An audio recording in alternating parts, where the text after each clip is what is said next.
You're listening to the All About Girls of Color podcast, a space dedicated to creating environments that allow girls to thrive. We explore issues and solutions that focus on removing obstacles so the natural joy and genius of girls can bloom. Join us as we dive into conversations all about girls of color and the women they become. Disclaimer. Our intention is to bring our whole selves to the conversations by bringing our professional and personal selves to each episode. Any views or opinions on the podcast are personal and belong solely to the creators and do not represent those of people, institutions, or organizations that the creators may or may not be associated with in a professional or personal capacity unless explicitly stated. Here we are. This is our first episode. We are so excited to launch this podcast. I'm Jandera Sykes with Arboreta Group, and I'm joined by my co-hosts. I am Tinesia Conwright, the founder and executive director of Detour Empowers. And I'm Gabi Delgado, founder of Saving Our Starfish. All right. So with this being our first episode, we want to anchor our listeners in our stories. We feel it's important for all of you to know a little bit more about us and how we landed here today. So to do this, we gave ourselves a little homework assignment, and the assignment was to write a note to our 7th grade self. And we chose this particular assignment because so much of our identity really starts at that critical pathways. That fork in the road happens for a lot of us in that middle school stage of life. So now that we are full-grown adult women, I think we've all learned a thing or two about life. And so we thought perhaps we need to do some deep reflecting to really anchor us and motivate us to continue the work that we do for our community. So, Tinesia, I believe you're going to kick us off. I will kick us off. And so with that said, I have a few things that I want to tell my 7th grade self. As I reflect on the person I was, the girl that I was in the 7th grade, I'll provide some context. It was my first year in Catholic school, okay? I'm talking about uniforms every day, Catholic school. And this was my first time in a private school. I had been in public education, my entire educational career. And the 7th grade, I wanted to spend more time with my dad and his family. And my other siblings were going to this Catholic school.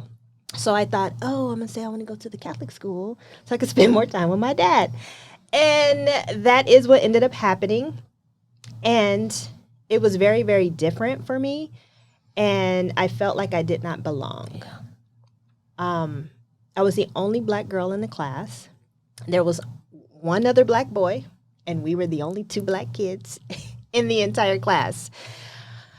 So that really gave me a just kind of feeling of being on the outskirts of the core group in which I felt the school was there to support. I just really felt different, just really, really different. Yeah. In addition to having to wear a skirt every day, which you guys know, I don't do skirts or dresses. So that it was just an uncomfortable. That's what it is. It was a very uncomfortable experience for me, and I've often been the only or the first. In elementary school, I attended Florence Elementary in Hillcrest and was one of the few black girls in class. And so, SDSU, one of the few black girls in class. Yeah. USD, one of the few black girls in class. And so back in 7th grade, what I would tell myself is that you belong, you fit, and to value your uniqueness, because that's something that really became an insecurity. Do I belong here? Mm-hmm. Yeah. I don't know if I belong here or not, and when you're insecure and uncomfortable, you don't really excel because you're insecure and uncomfortable. Yeah. So I would tell myself that you belong, that you have what it takes to be here. You have what it takes to stay and remain here and to excel and do well, and honor your uniqueness. Yeah. Honor it. Because it's what you bring into the group. You know what I mean? Like, you are here representing a lot of different things. And I won't even say any of them because there's so many different things. So be positive. and shine, right? Shine. And I think those are all so important for young people at that age to hear. Yeah. We've done that work with girls ourselves in the community or in schools. So when I think back to who I was in 7th grade, I remember someone saying, what the best thing about middle school is? It's going to end. And I thought, oh, that would have been key for me to know. Right, Thank you for telling me. I Yeah. heard that as an adult, but I thought, that's actually so important to tell students. Right. It's Yeah. okay. Right. It's this awkward stage. You're going through a lot. When I think back, I would tell myself that you got this. And this constant sweating the small stuff or feeling like you have to be perfect in every little way, that isn't the case, and it doesn't have to be. And so always putting that extra pressure on myself. I felt that as a kid, I've always been that achiever of like, I need to make sure everything's put together because I don't want people asking kind of what's happening in the home and, kind of mind your own business because everything's peachy and rosy, and it wasn't. Yeah. And so for me, it was, having very limited resources at that age was hard. It was, I'd see students who I thought, it's the thing. You would go to the stores during summer to buy new clothes for the new school year. Well, that's new to an immigrant family. You don't do that. And so we thought, hey, Mom, this is like a thing they do. We can't wear the same clothes. And that was a struggle. For my parents, it was, you can't just be buying new outfits for every day of the week. And so for me, it was just not feeling like I fit in because I didn't have those resources oftentimes. But then also when I reflect, I realize, give yourself some slack. You got this. It will be fine. You just got to know how to ride this out. So a lot of lessons learned, but it was a tough time. I didn't enjoy, peers very much at that. I had good friends, but people are hard in middle school and will criticize for every little thing. And again, when you're the kid that doesn't always have, you feel like, oh my gosh, they're going to know that, I never owned a pair of Nikes. I can't afford that. I would go to Payless, and even that was like a big deal.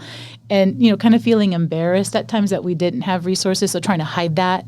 Now I'm like, I don't care. And, in my neighborhood, you would have been shamed for those Payless shoes. I mean, I remember I grew up in Carson, California, and we used to call kids that didn't have name brand shoes, you got them Alpha Beta specials on. Right, right, which was a grocery store with the cheap shoes, and that's when I think about that as an adult. I mean, that's just so cruel, right? Right. You don't want to be with the Alpha Beta specials, right? No, and I'm just thinking, all these years I've known you, Tinesia, I didn't know we shared the Catholic school thing. I went to Catholic school from public school in 6th grade because I needed more structure, right? So it was kind of like punishment for me to be sent, to Catholic school. And it was a lot more rigid than my public school experience. Yeah. For me, it was small. I had gone from, I went to O'Farrell in the 6th grade, and there was a lot of independence that we got because we got the opportunity to go from like class to class, shifting periods. And the Catholic school was just one room all day. Yeah. So it was a really hard shift, and one that I never really got used to. I ended up asking to return to O'Farrell for the 8th grade because it was like, okay, 1 year, is all I could do. But I think, what was underlying was that it really wasn't about the school. It was me wanting to spend more time with my dad. Yeah. And perhaps if we would have been able to have a conversation about that need that was not being fulfilled, I would have never had the Catholic school experience. You know what I'm saying? Because I was only able to spend time with him on weekends. You know what I mean? And I wanted to go over there more. So that I feel like it's a whole nother issue that was going on under the surface. At that time. That's why I say it's this pitchfork oftentimes in the road for a lot of young people, because so much of what we see in those 2 to 3 years, you think that these seeds are planted, and oftentimes we think, if they just have exposure to sports and clubs, they're going to be fine. And you realize that's like surface level stuff. Yeah. There's things that sometimes we're not aware that people might be encountering or dealing with, and nobody would have known to ask to say, well, let's dig a little bit deeper with Tinesia to see what's really going on. Like no one gets to the root of it. Right. Yeah. And then later, it's like we're these puzzle. I always look at people like puzzle pieces, where that's just a piece of you, but no one had all these other pieces to put together this entire picture. And that oftentimes happens with girls of color. Yeah. Is that we see something on the outside, or some that might say, oh, well, look at what the school is reporting. And I can tell you, I have assumptions about this. Students like, they're assumptions, because you're only going off of what these statistics are telling you or what grade levels are telling you. But no one's ever really painting you this accurate picture, because oftentimes they don't bother to even ask the girl herself. Yeah. Right. And they're limiting their judgment to their exposure to that young lady only within school hours, or only within the hour that they have the student, which is really unfair. And then we got to think about, I'm thinking about myself, at that age, and I had a longing to be with my father. But I also had like that family rule that boys came first, So I actually had a conversation with my father. You need to spend more time with us, right? Being the advocate. But my little brother needs you more than I do. And I'm in 7th grade saying that, like putting the needs of others first when I wanted him so desperately myself, And I just kind of wonder sometimes, do we as women of color do that by default? Put the needs of others before ourselves. Yeah, or learn it at such a young age to where it becomes normalized. Yeah. So, it's just a normal behavior that's not looked upon as something being wrong with it. And it's an expectation, too, right? That you're just expected to do these things because, well, you're the oldest of the family, or you're the girl in the family, so then you have to take on certain responsibilities. There's research that shows why do girls have to take on these caretaking roles from a young age? Well, because oftentimes society kind of puts that pressure on them, and then that transfers over to who we are as people, and we carry that into work, we carry that into home life, and that comes at a cost. I mean, we all have friends where we say they've hit that burnout stage, or they're not taking care of themselves, or they're aging faster than they should be because they're that constant caregiver, and you feel like, I don't know how to say no. This is kind of what we do in my family or in my culture. And so it's tough, I think, to navigate those journeys. And, part of us coming together, I think it's a passion that we all have for serving girls of color, being women of color, and being around all of you. I'm always energized. I'm always laughing when we're together. And I hope that... You gotta laugh. You have to. What else are you going to do, right? Gallows humor, right? What are you Yes. gonna do? Yeah. But sometimes, but we are really funny though. But there is a coping element to the laughter. It really is.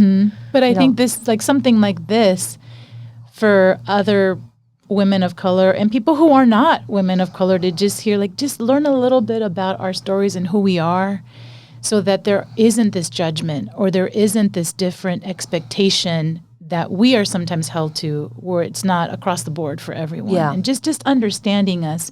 We've often had these conversations where girls will be portrayed, especially Black girls, they're angry. And I tell people, what are you even basing that comment on? The fact that she pushed back and challenged you? But would you have said that about a white student saying that? But why is it okay to put Black girls in one category and not another? And my response to that would be, this is a hint on what my note says to my 7th grader. So? So she's angry. So? You're the adult. What is she going to do to you? I mean, why is her anger threatening? She's 12. Right. Or Right? what's driving that? If you feel like that, what's the if that's underlying- hurting her, Yes. how about you ask, let me learn a little bit more about what could possibly be happening here. Yeah. Right? That I'm not being reflective on my end Yeah. to say, am I just making an assumption? Like, maybe I need a pause, but that's not always the case. So I'd love to hear from you, Jandera. So tell Okay, us more. All right, here's my note. All right, I'm passing this note to her. She's in 7th grade in Miss Alpaw's class at St. Philomena Elementary School in Carson, California. And I would say to her, you know what? It's okay to be angry. because your anger is telling you that this is bullshit that you see, right?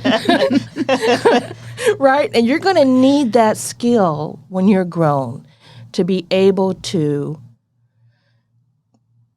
set boundaries and tell people, nah, I'm not doing that, you know? So hold your anger close, you know? When they say you have an attitude, okay, right? You know, I was Jan then. I turned Jandera when I turned 18. And I would say, Jan, just be strategic about it. Don't believe them when they say that you have an attitude and that is bad. And that your anger is your ability to see reality. And it is messed up right now. Yeah. Right? So just hold on. This is not going to last forever. You know, high school ain't going to be that much better. But, you know, when you get to college, you know, it's going to take a turn for the better. So just hold on and hang in there and know that what you know to be true is true. You know, I was the kind of kid that I wasn't othered, but I was the one that could bounce along to various social groups but not be completely part of them. Like I could hang out with the nerds for a while. I could go hang out with the cheerleaders for a while and the jocks. And I had enough personality, you know, like student government. Obviously, I was in student government, right? You know, to have the little constituencies and be able to bump back and forth between them. But I never felt like everybody saw the whole me. That I only showed the acceptable parts. So I grew up in a family that praised performance and looking good. You didn't have to be good, but you got to look good. It got to be smooth from the outside, you know. You got to look good. So I had this really performance quality that served me as an adult, but is very limiting, you know. Yeah, so in middle school, I never felt like I really belonged completely. I felt like I was a performer for these different groups. I was more myself, you know, when I went to college, you know, and that's when I became Jandera, when I turned 18, and I was paying my own bills, you know. And my family would kind of call me Jan. What's your Brady Bunch? I mean, like, how white can you be, right? Jan, right? And I used to say stuff, Jan is dead. Oh, like dramatic. You killed her off. Shit. R.I.P. Jan. Yeah. And I would refuse to artist answer. formerly known. Yeah, exactly. That's how we're going to introduce you in the next podcast. Yeah. So it was this whole thing, and it was the first time that my family actually adjusted to me because I wouldn't answer them. You know, like, Mama, what you gonna do? I'm paying my own way, right? You know? So yeah, that's why I just love Jandera. Because I love Jandera too. Yeah, Yes. you know, and people always trying to say, do you have a nickname? I'm like, no. This is who I am. Can I call you Jan? No. This is it. Yeah, this is it. I'm gonna have problems pronouncing your name. Okay. You know what I mean? It's like, you know. That sounds like a personal problem. Exactly. Right. Yeah. You know? I think that's so funny because my name is Tinesia. However, my dad's side calls me Tinesia, which is not correct, but they're not changing it. And here I am over 40. But because when I was in the 7th grade and around that age, I liked Tinesia because it was more common. So they got used to it. It stuck. But when I came into my own and was like, hey, you know, my name is really Tinesia, right? They were like, well, we've been calling you Tinesia for your whole life. So we're not changing it. So that's always a joke in my family. You'll know who's from my mom's side because they call me Tinesia and who's from my dad's side because they call me Tinesia. Got two names. Yes. But it's just an interesting journey how we've all like come into our own at some, you know, point in time and just kind of wanted to get rid of the previous and former self. It's like skin you shed. Yeah. Right? It's like leave the 7th grade self, you leave the high school self, like you've arrived. Right. And so and all of that comes, you know, there's blood, sweat, and tears in that journey for all of us, right? And, you know, hardships, and I wouldn't trade it. You know, I everything I've gone through, I said no, because there's lessons learned and all that, and that's why I am who I am now.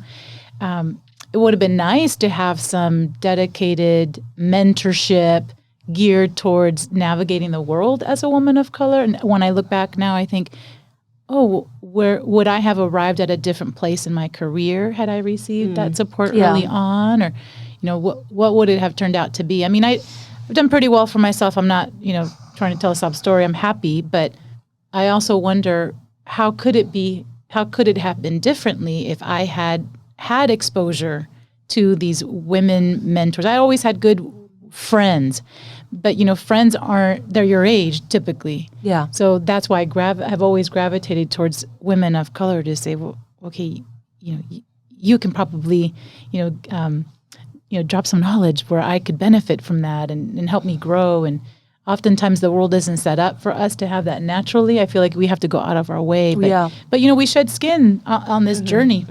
We just do. And so I appreciate you all being on this journey with us. And I wonder maybe we could share a little bit about, so our listeners have some context. How did they land here? How these three women get together? Wait. What would you tell yourself? Oh, so you forgot. I was saying for myself, I wrote bullet points. I'm type A, so of course I did a list. I did a whole list. You know, so I thought, well, I don't want to read off a whole list on the episode. But for me, after hearing Tinesia talk, I thought, you know, it would have been, don't sweat this small stuff. Like, I put this pressure on myself all of the time to be a success. And I know for me, when I trace, well, where does that come from? You know, my parents moved here. We came to the U.S. I was a baby. I was born right across the border in Tijuana. And so this pressure that they didn't put on us, I think my sisters we all did this naturally of, they sacrificed and left their family to come here. And when we would hear as kids, we are here because of you. You feel this pressure of like, I can't fuck it up. Yeah. You know, I can't, my mom cleaned houses. I'm thinking, and she would take us on summer, let me tell you, it'd be down in Coronado Cays, these beautiful homes. Yeah. And I remember thinking as a kid, I am never going to clean I don't even want to clean my own home. I'm sure as hell not going to clean someone's house. And that's noble, hard work, but I thought, I want a different life. Yeah. And so when I would see my mom doing that, I thought, I can't screw up school. I can't do it, because that would be the biggest slap in the face to both her and my dad that did jobs that they were always low paying jobs where people typically aren't even greeted when you see them. Yeah. I'm always aware of that. I always go out of my way and acknowledge people that are kind of the behind the scenes at a restaurant, or if you ever just sit and watch at a restaurant when the person comes over to remove the plate, sometimes people don't even acknowledge that they're doing that. And so I always try to thank you for doing that. And I pile the plates together. I clean the table before I leave because just feel like those are my parents in one way or another. And so, but it's this pressure of like, I have to do well, and I have to be, you know, in clubs and in sports because I don't want them to ever feel like what they did was in vain. Yeah. And I know now, I think, my parents would say, we were proud a long time ago. You could have stopped. But it's this drive. I think being an immigrant, you naturally feel like this is a big deal to move, and leave. My mom's the only one of all of her siblings to be in the U.S. Wow. They all were like, no, we're all good living in Mexico. We don't want to move. Yeah. And you're not the only one that put that pressure on you. I mean, like, one of my issues with the whole dreamer message, is the dreamers are saying, look at what we accomplished. We deserve to be here. I'm here for the D+ student, that's here. Right. Right? I mean, it's like that expectation put on immigrants to be above and beyond what the average American is. It's just so unfair. Because you feel like then, no, they're going to say you're the stereotype. Oh, no. Yeah. And so, Yeah. and it's just, again, that additional layer of pressure. So, It's almost like everyone's looking at you. yes, because, especially in what's happened in the last few years where people, they aren't, so welcoming to people from different countries. And you think, okay, well, my family comes from Mexico. We didn't have children at 15, but that's a stereotype is, they all have young kids. Okay, no, that didn't happen. Oh, you have people in jail. No, we don't have relatives that went to prison. We're college educated. But it's this one type of narrative that is constantly told. So you feel like if I ever slip up or do something, that would, connect to a stereotype, I feel like, I'm letting everyone down. Yeah. And not even just with your family, just as a whole. I feel like I'm letting my people down if I'm contributing to that very myopic narrative, which is not true of everyone. Yeah. So just that pressure. Yeah. That I think I've just told my 7th grade, so chill out. I mentioned I did a bullet list. I'm type A, obviously. I feel that I just am. You all know me. I'm like, let me do my little notes. And I mean, so I know it comes from that. But, I've learned to have it serve me well. Yeah. In other respects too, but it's a balancing act. Yeah, definitely. We're good jugglers. Yeah. Speaking of jugglers, so we're juggling multiple things today. Yeah. Did we want to talk about how we met? Yeah. So I think people might wonder, how did they all come together? It's not like we went to school together. No. So they might want to know, how did this all come to How be? did we get together? So as I mentioned, I'm the founder of Detour Empowers, and I was seeking to learn more about how to effectively run girls groups. We are a mentoring program and leadership academy for teen girls. And so I want to call you the head honcho. You just promoted me. And so at that time, Gabby was providing trainings because she had a lot of experience and a lot of research in this field for this work. And so I began to take all of her trainings that she ever offered. I was there for all of them. And so she and I started our friendship there because she was seeing me so often. I got to get to know this chick who's showing up at all my workshops. Right. And always offering to support. And she would have a segment of each training where each person can go around and say what they needed and what they had to offer. And so we really got to know each other and got to work together through that medium. And so she... The company that she was working for kind of got rid of that department, and the trainings were no longer available. Yeah.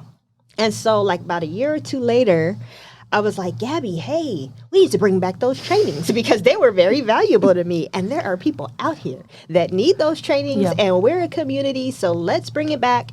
And so she and I created All About Girls of Color, which is a series of different trainings highlighting statistics and best practices and just ways to connect pertaining to issues affecting and impacting girls of color. And so she and I started doing All About Girls of Color trainings for teachers, principals, counselors, community members, anyone who's interested in learning how to support girls of color. And so through that, we partnered with Monica Montgomery, council member Monica Montgomery, to do a screening on the push out. And that is where Jandera came on board. And so Jandera and I had worked together because she's a consultant and she was helping us put together some papers on the work that we were doing with Detour. So I was a client of Jandera's, and so she came to the screening and just really connected with the message behind the push out that was created by Monique Morris. It was my story on film. It was my story. I mean, I just so related to that. And I had some guilt around opportunity that I missed that I'll share with later, but go ahead. Yeah. And so, of course, the push out touches on expulsions and detentions pertaining to girls of color being way higher than, other races, and the harm in that, the trauma in that. So we all three came together and in essence created the All About Girls of Color Collective because it was always my vision to create an ecosystem of different partners supporting the girls that we mentored. We are definitely helping in one part of the girls' lives as far as the development, growth and development, the mentoring, the positive representations of women of color and things of that nature. However, we do realize that we're one part and we need more parts of the ecosystem in order to fully support their growth and development to help them thrive. So that's my story, and I'm sticking to it. Yeah. Well, I just like to just build on it a bit with that film. Because, we had a professional relationship and you invited me to the film. And, a couple of years before that film, I lived in southeastern San Diego, and I used to work out in a park that was right next to a middle school. And as I would do the laps, a brisk walk, not run, if I would do my laps around the park, I could see into the eating area of the middle school. And one day I witnessed this young black girl interaction with her young white teacher. And the teacher was telling her, get that look off your face. Get that attitude off your face. And I just watched this young girl just stuff it down and get that blank look that I use at staff meetings. Right. Still, you know what I mean? That kind of like placid blank look. And I just watched her stuff all her emotions down to get rid of the quote unquote attitude. And I just remember standing there and looking at that and being frozen. And I didn't do anything. And I had thought about it for years, what I should have done. I should have gone in there. I should have asked for the principal. I should have said I witnessed this interaction that I don't know the history of it, but that's not cool. That's harmful. I should have advocated for that girl, and I didn't, and I froze. And I saw the movie, and I'm sitting in the back thinking, okay, Tinesia invited me to this movie. I'm going to make an appearance and say hey and leave. Typical networking. Right? And so I'm in the back, and I'm tearing up, and I'm just watching that dynamic is a thing. The adultification of black girls, the disallowing of any legitimate emotion other than being funny and anticipating your needs. I mean, it was just so horrible to watch that, right? And so that's why I joined you guys. It's first of all, to make amends to that girl, right? And to kind of develop the policies and changes in the system that teachers like that young white woman who probably was earnest, to understand the damage that does, right? And that's not cool, right? You're talking to a 12-year-old, right, kind of thing. And is that much control necessary? What does that do to her nervous system to stuff her emotions down like that? I mean, to kind of do some systemic education in these systems on what do we do to our girls of color? What are we doing to them? What are our expectations? And how can we do better? Right? How can we do better? Right, Yeah. You're saying it could be that people should know but don't know. Yeah. Right. And so we've had those conversations. And so when we have this opportunity to be able to use a platform such as a podcast to get the message out, to connect with all of our listeners so that they learn more, not just about us, but also just about girls and women of color. When we all came together and we had a community meeting, I remember being in that room. We had over 60 women who came, Yeah. and you facilitated, Jandera. Yeah. That's the first day that I met you. Yeah. You had us go around once we had done a lot of individual and team discussions. We charted different possible topics that we all really wanted to focus on. Yeah. And the number one topic was that women in that group identified was having an ongoing collaborative space where they could support and learn from one another. Yeah. And I just thought it's because these spaces just don't naturally exist. Yeah, we And could create them. Right. And so this is another version and extension of that, really. So we're hoping that, if you're listening to the podcast, that you stick with us for this season. We're going to have a variety of different experts and people who are activists, advocates for young women of color. And we welcome rich conversations that will yield a positive change. We want to be able to give people a resource and a possible tool that they could use in their daily interactions and whatever their role might be interacting with young people. If you do no work with young people, you say, well, I don't work for a school, I don't work for a nonprofit. Well, do you ever interact with a woman of color? Well, this might be helpful to you just to understand who we are as people so that we can again, leverage our resources, our talents to just do better. To do better and do beyond, and to do beyond, and I just got to stress in a systemic way. Yes. Because, so often we do the default position that all girls of color need are confidence. No. Confidence is good, but you need some resources too. Right. Right? You need some resources. And I just got to say that, And right? definitely, because you can have the confidence and the grades and everything that it takes to get to college, but if you can't pay for it, Yeah. you know what I mean? Or if you are unable to have those connections that other people have in order to get the job, to get the internship, to get the whatever, that social capital, that's important as well. And also,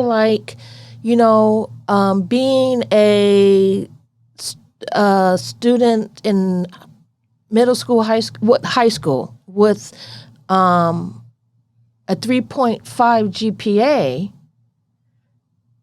as a girl of color, but you also are doing most of the housework at home. You got a part-time job. Right. You have all these other legitimate barriers and obstacles. That 3.5 is really different than a 4.0 of a more affluent kid that, has a maid that comes in and cleans their room, right? And so the approach would be for the systems to understand that. Yeah. And to take that into account and factor that into account with concrete supports for that, right? And allowances for that, because not everybody's reality is the same. No, it's not not. everybody's starting point is the same. Right. So that's like the equity piece, of acknowledging that to inform systems that, Right. of that aspect of it. We have a seventh grader, a actual seventh grader, not us as adults remembering our seventh grader, but an actual seventh grader that has a question for us that we have not heard before. Right. So we're going to answer. One of the fancy girls. Yes. All right. She's asking, how can she stay social and also gear her head towards academics at the same time? Ooh. Balance. The balance. Oh, man. I think we're all still trying to figure that one out. So the question is, how do you stay social but yet still keep your eye on the prize and making sure academics are on point? Yeah. I'm going to sound really old with my answer. And my answer would be, you can do both. And you need to be, I would recommend, I'm not going to tell you what to do. I'm going to recommend that you think really carefully about who your social circle is. And I say that because, you kind of rise and fall with your crew. I mean, like when you think about like the big performers of these days, like I just kind of lost it. But who's Beyonce? Beyonce? Who's her husband? Who's her Jay-Z. husband? Okay, Jay-Z and Pharrell and Jamie Foxx used to hang out before they became famous. So when you think about like your crew, you want your social crew to be folks that have the same dreams that you do. Agreed. Which will make academics and social balance easier, right? So that would be my recommendation, is find your tribe that shares your dream. I definitely agree. I would say keep the main thing. And the main thing is school at your age, right? Because Oh, you sound old. that is what you are here to do. And I definitely think that being social is an important part of your growth and development. However, it's not the main part. But I agree with what Jandera is saying as well, because, everyone should have work to do. So I would kind of be worried if your friends never had any work to do, because, as Jandera said, what path are they on? And usually when you're on the same path, you have about the same amount of free time, which is not a lot. You know what I mean? So make the most of that. Definitely have fun, be well-rounded, and do things that you're interested in, but keep the main thing the main thing. Yeah. I think, Val, you have one other question for us. What can she look forward to in 7th grade? Oh. Ooh, you gave us a hard one. What can you look? You know what? I'll say this. What you can look forward to is an opportunity to be different, try different things. And sometimes in certain schools, you might have different programming. There might be sports that are offered. There might be drama that's offered. So typically when someone moves from that elementary to middle school, it's a transition. So I just say be excited about the different opportunities and don't say no to anything. Even if your friends say, well, I don't want to try out for that. I don't think that's going to be fun. If you want to, just try it. So keep that yes mentality and just be open to things. So there are things to look forward to. You just have to have that open mentality and mindset to the opportunities for growth and learning if you choose to. So I just say remain open and good things will present themselves. Yes, and you will begin to get more independent. That was something that I appreciated. I kind of mentioned earlier, 6th grade for me and 8th grade, being able to go from class to class to class. That was very important to me. Also taught me time management, because if you have 5 minutes during the passing period, you have to sum up your conversations with your friends during that passing period. So the independence, embrace it, learn from it, grow from it. And I would add that in 7th grade, you have an opportunity to really watch how adults make decisions. Because you got kind of a little understanding, you have more of an understanding of how the world works, right? So just be aware of how decisions are made, because you're going to need to think about that and store that when you get into high school and when you get into an adult, to understand how that system kind of works. I don't know if that makes sense, but I remember really watching how Sister Elizabeth made that decision. You know what I mean? What was the data that she used, right? And did it make sense? And I get it.